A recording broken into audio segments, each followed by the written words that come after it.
Urdu diary میں ہم لاتے ہیں آپ کے لیے مفید اور معلوماتی ویڈیوز۔ اگر آپ کو ہماری ویڈیوز پسند آتی ہیں تو انہیں شیئر کیجیے اور ہماری حوصلہ افزائی کے لیے ہمارے چینل کو پلیز پلیز پلیز سبسکرائب ضرور کیجیے اور بیل کے آئیکن کو کلک کیجیے کیونکہ یہ بالکل فری ہے۔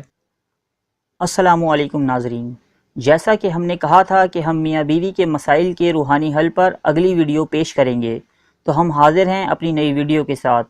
اس ویڈیو میں جو دعائیں پیش کی گئی ہیں وہ حضرت خواجہ شمس الدین عظیمی کی تجویز کردہ ہیں، تو آئیے شروع کرتے ہیں۔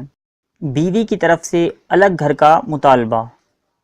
عورت اپنے شوہر سے اپنے لیے الگ رہائش کا مطالبہ کر سکتی ہے، تاہم ایسا مطالبہ کرنے والی خاتون کو حالات کے مطابق طرز عمل اختیار کرنا چاہیے۔ اگر کسی شخص کے والدین یا چھوٹے بہن بھائی اس کے ساتھ رہتے ہوں تو عورت کو سوچنا چاہیے کہ وہ اپنے شوہر کے ساتھ الگ مکان میں چلی گئی تو گھر کے ان افراد کی دیکھ بھال کس طرح ہوگی۔ رات سونے سے پہلے 101 مرتبہ سورہ بقرہ کی آیت 148 11 مرتبہ درود شریف کے ساتھ پڑھ کر اپنی بیگم کا تصور کر کے دم کر دیں اور دعا کریں کہ انہیں کشادہ دلی اختیار کرنے اور معاملہ فہمی کی توفیق عطا ہو۔